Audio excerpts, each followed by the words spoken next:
For the past 2 weeks or so, Kenya has been experiencing explosive protests. Some actually say that this has never been seen in the history of Kenya. And of course, a lot of talk has been about the protests, about why a lot of Kenyans are angry, the catalyst being the finance bill of 2024. But I think a lot of people are actually missing the point here, because a lot of people are acting as if these protests just happened all on their own. A lot of people want to point the finger at the Kenyan leaders. They are the corrupt ones. They're the ones who are the reason why our country is the way it is. A lot of these people are actually not asking, how did we get here? Why did we get here? Does it mean that the Kenyan government exists outside of the Kenyan citizens? That is absolutely false, because majority of Kenyan people are the perfect reflection of the Kenyan leaders, and that is essentially where we should actually be putting a lot of our energy and resources, because whether we like it or not, even if you get rid of these corrupt leaders, you're still going to put in other leaders who are just the same as these ones, because you've really not gone to the root of the problem. And one of the major problems is the fact that Kenya is not an independent country. It is very much a colonized country. And yes, we've had a lot of people talking about the IMF, the World Bank. They're still colonizing us. It's near colonization. That's actually a small part of the problem, because the bigger problem is the fact that a lot of Kenyans are colonizing themselves. And that's what we're going to be looking at in this video. And let's start with who owns Kenya. I remember a while back, one of the Kenyan leaders actually said that Kenya is a company, and a lot of people were in uproar. What do you mean that Kenya is a company? Kenya is a democracy. How dare you say that? And that's one of the things we're going to discuss later in this video that pertains to the fabric of a lot of Kenyans. You don't listen when people are speaking. When they said that Kenya is a company, they exactly meant that. It's very easy to actually say that a lot of Kenyan leaders are very corrupt, but what is really enabling this corruption? It is a fact and reality that a lot of Kenyans expect that their leaders, their elected leaders, will always give them money for whatever it is situation they have in their lives, whether it's their marriages, whether it's a funeral, whether they want to build a church, whether their elected representative comes to their constituency or to their ward. There's always people who are like, oh, give us money, you need to give us money. This always spills over to the campaign period. In Kenya, you cannot win elections no matter how good of a leader you are if you do not have money, if you're not splashing money, giving people money. And this is one of the things why I don't understand. Why are you blaming your leaders when you are the biggest enablers? Where do you think that money is coming from? If you're starting a company, you want to be funded, right? Who do you go to find money?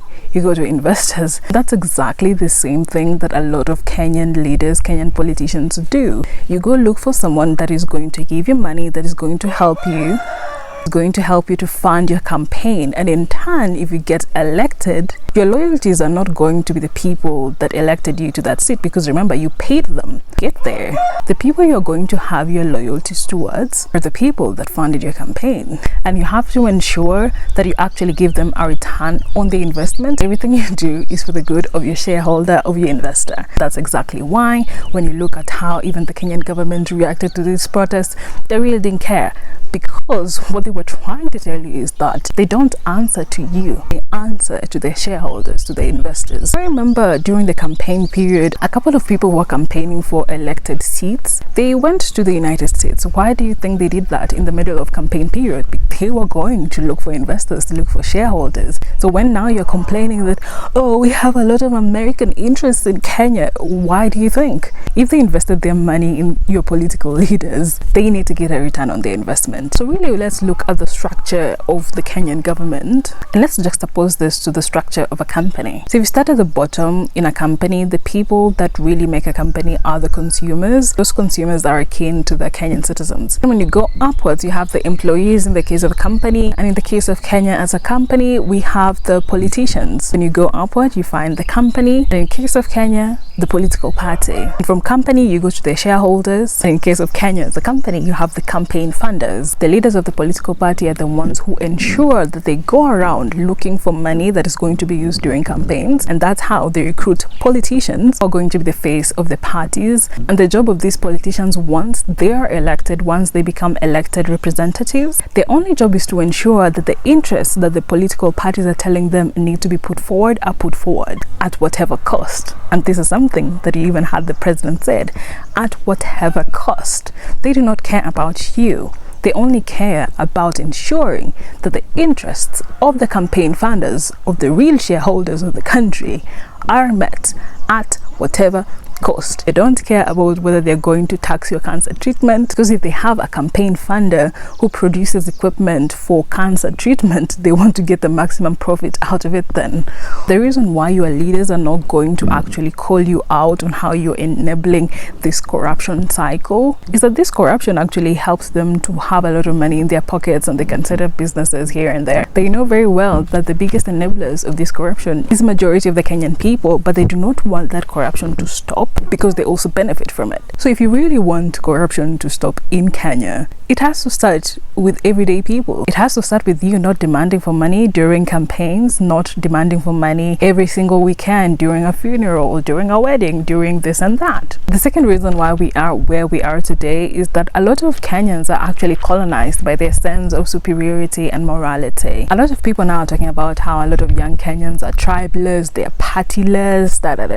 but still they are not united, because there's still a lot of classism amongst young people. There's still a lot of discrimination by gender, and there's also discrimination by morality. Think about the humans of today. This is not just about Kenyans. There is no way you can call yourself someone who doesn't discriminate against any other person, because we've literally been taught to think that we are better than other people, that just because we are doing this thing, the other people who are doing something different are wrong. It is something that has been inculcated through the school system, through family system, through religious systems, through political systems. So you really cannot say that you're different from these leaders that you call corrupt, that are actually running the country to the ground, when you are a direct reflection of them, because you are doing the same things that they are doing, but in different aspects of your life. This has always been very pertinent, and if you're someone who is observant, you're not shocked by the happenings in Kenya right now, because it follows the same script. People always keep quiet in the face of other people's injustices when other people are being oppressed, but they start speaking when they themselves start feeling oppression, start feeling like, oh, injustice is happening to me. Kenya wouldn't be facing the protests this year if last year a lot of people spoke in the same loud voices to ensure that the housing levy wasn't passed, but a lot of people kept quiet then, because they were like, I don't have a job, it doesn't affect me anyway. But because this bill touched on a lot of people who also don't have jobs, then everyone was like, no, we refuse, because now they're like, oh, how dare you try to practice injustice and oppression on me. That's the sad reality of majority of people. And I've actually done a video before about how African parenting has a direct correlation with the types of African leaderships that we have. But essentially, if you look at the tactics that are being used by our governments against its own citizens, it's very much similar to what majority of Kenyans use against the other Kenyans they consider to be less than. When you look at police brutality, it's very much similar to how parents want to discipline their children. It's very much similar to how men want to punish women for rejecting them. It's very much similar to how teachers punish students who dare to be different. It's very much similar to what the church teaches you about how God is going to punish you if you don't do what he wants. When your leaders tell you that you don't even understand what you're saying, you don't understand the finance bill, it's very much similar to how the church responds to you asking questions about God. No, it's very much similar to when children ask questions to their parents. What do you even know? It's very much similar to when women talk about their oppression, and what do you tell women? You are exaggerating. You don't even know what you're talking about. You're just a radical feminist. It's very much similar to when you're in school and you have a different opinion from the teacher. What do they tell you? You think you know better than the teacher.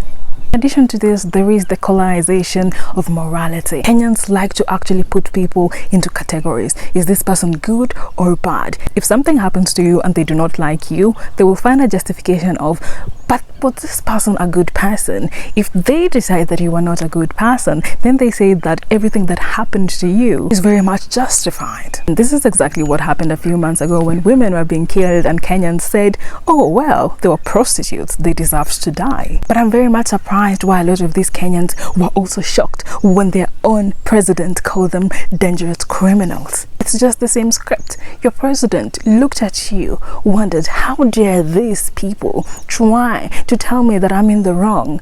Were they doing a good thing or a bad thing? Decided because you stormed into parliament, you are clearly not good people. Therefore, you are dangerous criminals. That means you deserve every bad thing that happened to you. When you go to school and you don't happen to fit in, you are someone who is loud, you're someone that has different ideas from what the teachers are saying, you also speak your mind. Now you become someone who is bad because the teachers have decided that these behaviors, which are not wrong by the way, but they just decide these behaviors are bad, therefore you do not fit in, therefore you are a bad influence to other people. It means that if something happens to you, if you're suspended, you deserved it because in the first place you were not considered to be a good child. And this is the same logic that is used in religion. Religion comes and tells you good girls are submissive in their homes, good girls and good women, they wear long dresses, they cover their head, they don't wear makeup. If you don't subscribe to these things and then something bad happens to you, what do they say? Look at her, bad things happen to her because of the way she was dressed, because of the hairstyles, because of the makeup. Therefore, these bad things deserve to happen to her because she's not good. But this idea of good is only defined by these institutions. That is something that you subscribe to. So why are you shocked when your own government subscribes to it? You do not care for human life. You only care for human life when it qualifies to be good based on your metrics. That's what you've been taught by these institutions. In fact, let's play a game. How about I respond to your revolution, to your call for change, the way you actually responded to femicide? When you eat someone's free money, you become their slave. You must admit to their demands, so we tell you to stop being lured with money. Tell our Kenyans the truth, stop this nonsense. When will we have Kenyans who can teach other young Kenyans to be careful, to work for themselves? Kenyans have everything to their advantage. You can conquer the world instead of blaming Kenyan leaders for every negativity happening in the world. This is another clueless Gen Z trying to justify lawlessness in the name of revolution. Very delusional. These are other comments that you can actually pause to read and see how you're not very much different from your leaders. In fact, you're the perfect reflection of them. So instead of actually pointing to your leaders and saying how corrupt they are, how bad they are, you need to look at yourself. And this brings us to the third reason why Kenya is really a colonized society. And this is the fabric of the Kenyan, portrait of the Kenyan. And some of the qualities that majority of Kenyans have as a collective are: Kenyans are impressionable, so easy to manipulate. Kenyans are very reactive. This means they are very much committed to missing the point each and every time. A lot of Kenyans like to talk, but they really do not want to invest their time walking the talk into actually doing the actions. Other quality is that a lot of Kenyans worship suffering, and I've actually done a whole video about this. And of course, you should go watch it because it really gives a deep insight into the mindset of Kenyans. I saw that now a lot of people, instead of talking about how they're going to work to actually ensure that corruption is kicked out of this country, they're talking about how the activists, those who are actually at the forefront of a lot of these protests and even going to the interviews, saying about how they were paid, how they were doing this so they can get money from people.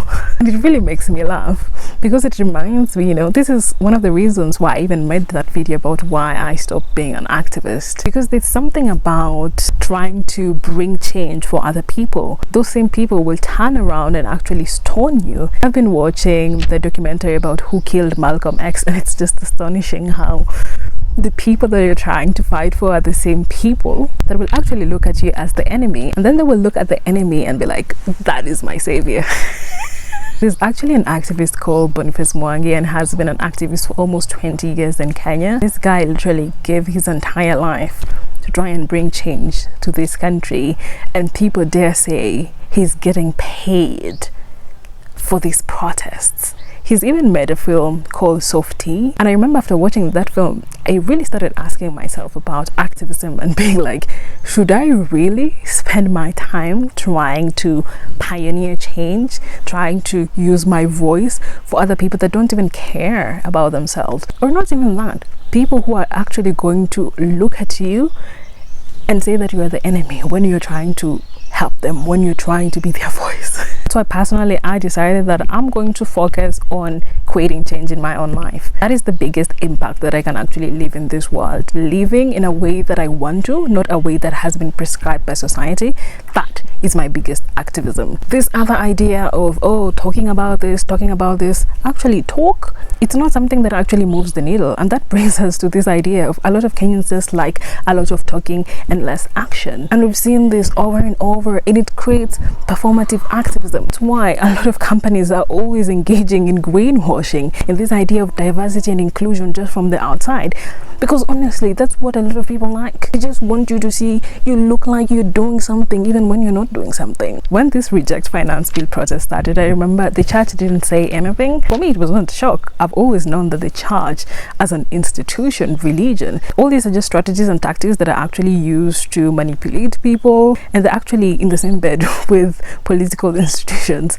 But I was actually shocked that a lot of people are like, why isn't the church talking? Why are the church leaders not talking? We are not going to come to church. Well, they already showed you they don't care. But because a lot of people only care about a lot of talk and no action, these church leaders came out and they spoke about how we reject this bill, but they only did that so that they don't have to lose the congregation, because this congregation is what helped the churches to make business, to make money. So they only did that to placate the feelings of the people, and that's a problem. Only care about people saying things, but you don't care about their actions. That's the biggest problem in Kenya. People just care about what people are saying. This is why during a lot of campaigns, a lot of these political leaders, they say things that they're not going to do, but that's what people want to hear. And when they get to these elected offices, now they've done an about turn and people are like, why are they doing the exact opposite? But that is how you've taught them to be. And the last what I want to leave you with is, yes, we have a broken system, we have corrupt leaders, but they do not grow from trees, they do not appear from a vacuum. They're put there by majority of us. So if we really want true change, we need to look at ourselves. The true revolution is in the things that you're going to do on a day-to-day basis. It starts with you deconstructing religion, deconstructing education, deconstructing how you look at other people. If you look at a child and you think this child deserves to be beaten so that they can know discipline, you have a lot of work to do. If you look at a person and you're like, why are they living like that? God says this, God says no. You shouldn't impose the way you think on other people's lives. You should be able to say, that is how that other person is living. Good for them. You should be able to accept the way they're living and also be able to use your voice to advocate for them if something is not happening right in their life. For example, if they don't have free healthcare, you should be able to actually be like, why does this person not have free healthcare? Because in helping that person, you're also helping yourself and you're helping other people around you. But when you look at that other person and you're like, oh, because they're doing things that I do not approve of, they deserve to not have free healthcare, you're also part of the problem. Of course, you can look at other videos that I've done on a similar topic. I'm going to leave the playlist here. Always remember to ask questions, challenge perceptions. I hope you can become the kind of person that can look themselves with honesty without running away.